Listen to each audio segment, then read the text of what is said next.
Welcome back to TJ Militaria. Today we're going to talk about the classic trench lighter, or the old brass lighters, the Victory lighters, or the Cyclone lighter. In front of me here, I have a 1945 May Victory lighter. Now these were sort of obviously clearly made to commemorate the end of the Second World War.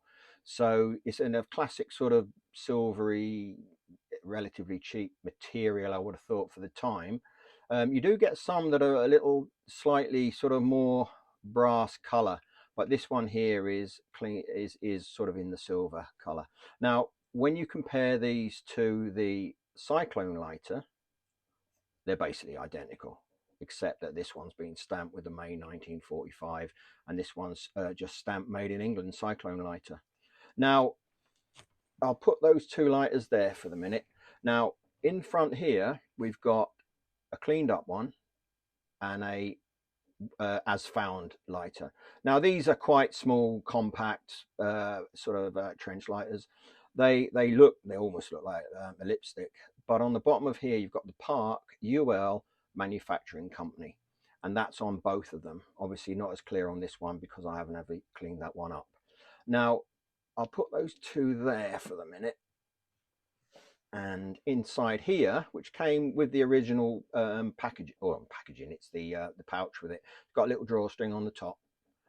There's another older type trench lighter inside here. Now, as you can see, this one's got a nice wheel on the top. It's got a little hook on the bottom for connecting to a lanyard or fitting it in, securing it in a pocket.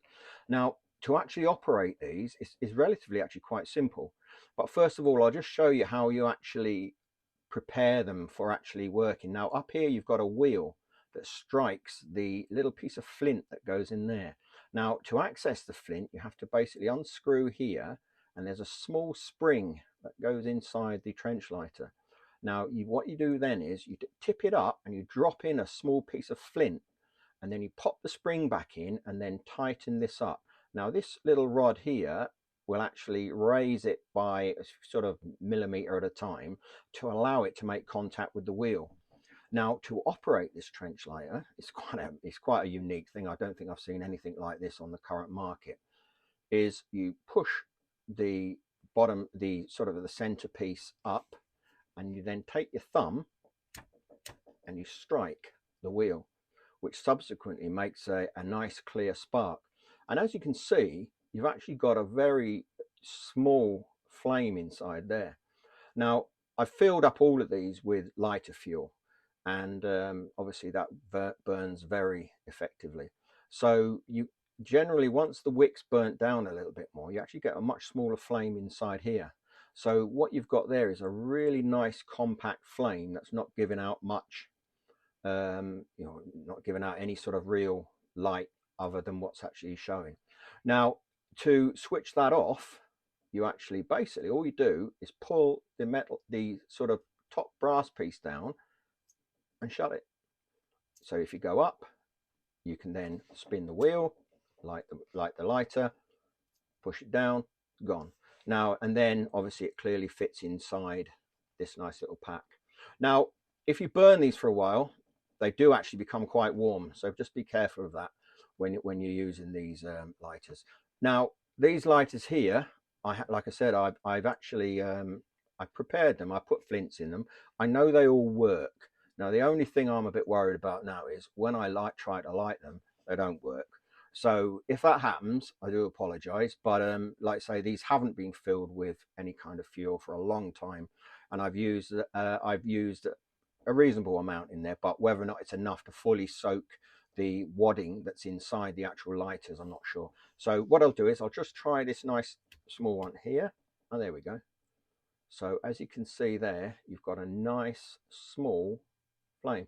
And when you actually look at the size of the trench lighter, it's tiny. Now, you can use multiple fuels inside of these items, but like I said, I've just used some Ronseal lighter fuel.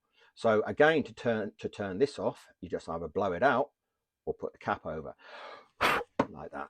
Oh, and then you just obviously secure it and then pop it back inside your box of cigarettes or within your pocket.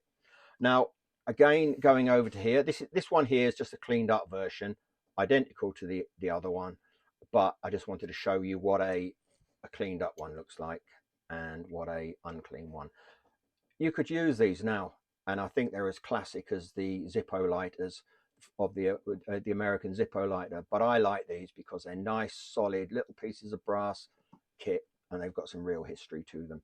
Again, this one's filled up. Now, this is probably not going to work, which is typical because there's not enough fuel in the bottom of here. So that just shows you that you do need to fill them up correctly.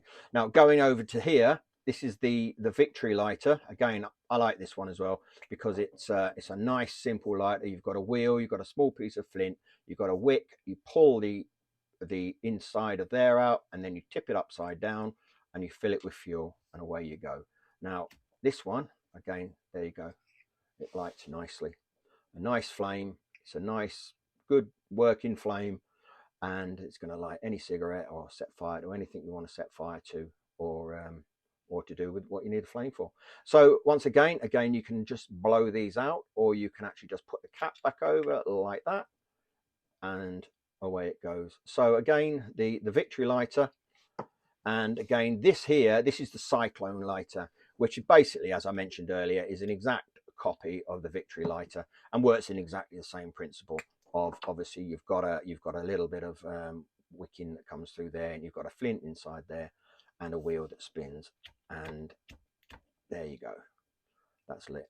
So a nice healthy flame, nice bright flame, and a nice effective flame. And as I mentioned earlier, all of these lighters are multi-fuel, so you could use anything inside them. And again, I think they're real nice working pieces of history that are very difficult to damage and have a real practical use in today's society.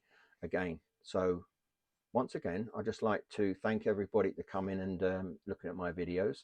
If you're interested, please subscribe to the site below. And if you're interested, please check out my store.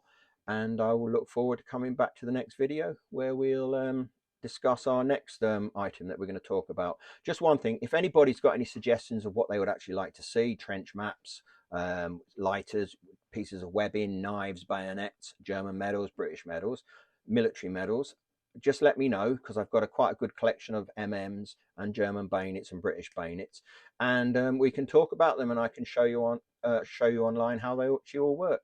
So thanks very much, and I'll see you at the next video.